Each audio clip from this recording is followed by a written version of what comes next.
As sheriff, the safety and security of Hillsborough County is paramount. Unfortunately, within our community lie those who seek to exploit another through human trafficking. Hear me now. Individuals who make a conscious choice and effort to take advantage of others have no room here. To those who participate or are responsible for this type of shameful and repulsive activity, you will not get away with it. As a continuation of our effort to keep Hillsborough County safe, we strategically launch operations to catch these criminals and rescue victims trapped in the grasp of human trafficking. During our most recent 20-day operation named Operation Roundup, our undercover detectives arrested 125 men, and we freed 4 women and a 17-year-old from the heinous grasp of human trafficking. Throughout this operation, our detectives created undercover profiles online and chatted with men who believed they were speaking to minors, created false advertisements for sex, and undercover female detectives posed as streetwalkers. Among the men we encountered during Operation Roundup, our detectives arrested Joel Velasco, a Hillsborough County school teacher who offered to pay our undercover detectives $60 in exchange for sex. We also came into contact with Samuel Phillips Jr., a pastor at Be Limitless Church, when he responded to a false ad placed on an escort website and offered to pay our undercover detective for sex. These men, who were all held to a higher standard of trust and respect, were arrested for soliciting another to commit prostitution. With the strategic use of social media, our detectives were also able to catch those attempting to take advantage of our most vulnerable, our children. Philip Villaquetto is a 48-year-old man living in Valrico, Florida. We had the displeasure of meeting him when he engaged in conversation with our undercover detective posing as a minor and solicited sex. His messages, his intentions were clear and crude. Villaquetto traveled to meet a 14-year-old girl, but instead was met by our detectives who immediately took him into custody. Once again, using our social media as veil, we apprehended Montasir Shafiq, a 30-year-old man from Lutz. He thought he was communicating with a 14-year-old boy. His text, too vile to fathom. Shafiq was arrested on multiple charges, including 30 counts of transmission of harmful material to a minor.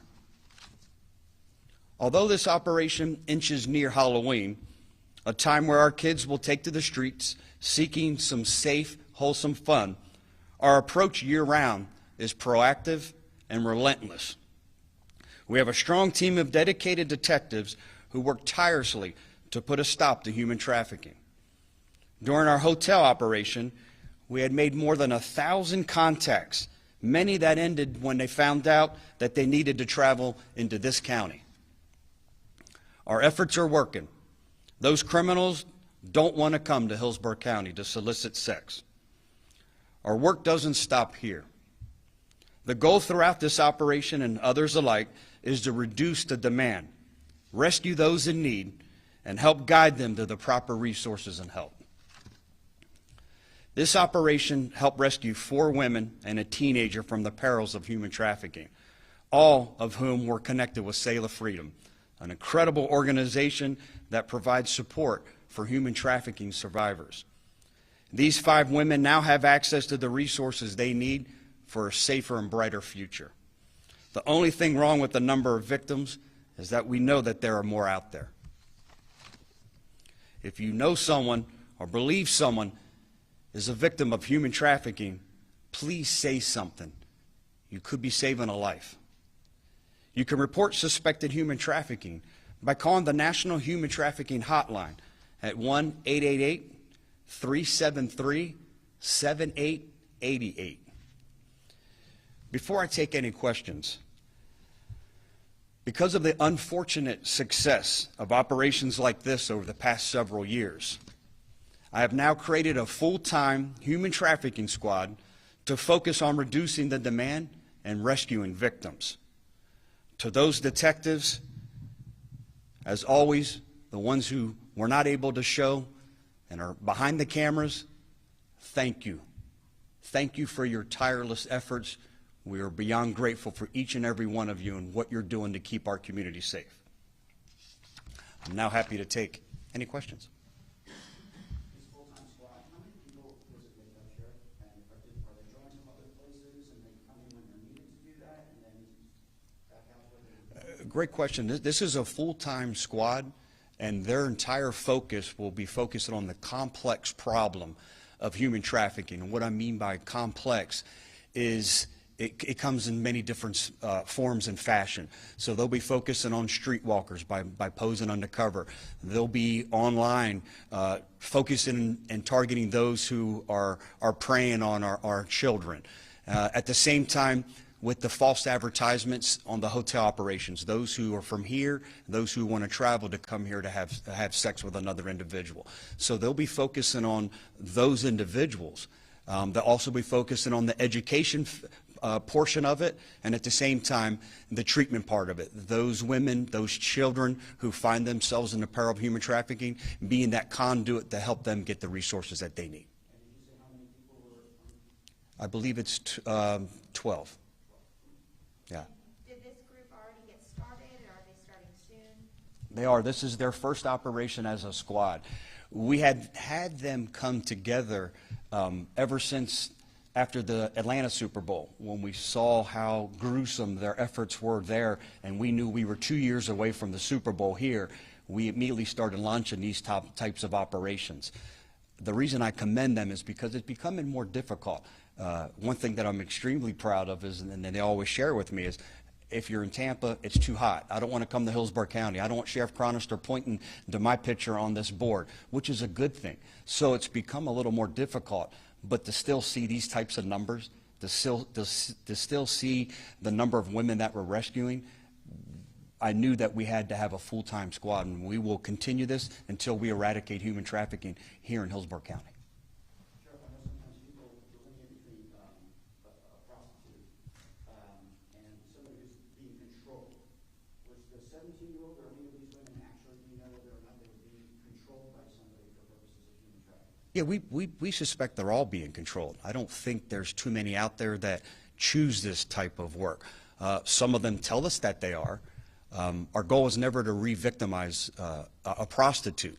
Our goal is to try to guide them to try to get some resources.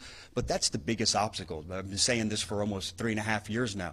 The biggest challenge we face is individuals, as dysfunctional as the relationships are with the people trafficking them, it's the one individual that they know that they can count on, whether it's to feed the addiction, whether it's the clothing, the shelter, whatever that connection is, as dysfunctional as it is, they know that's the one person they can depend on. So to take this giant leap of faith and say, hey, I realize that I can be something better. I can do something safer.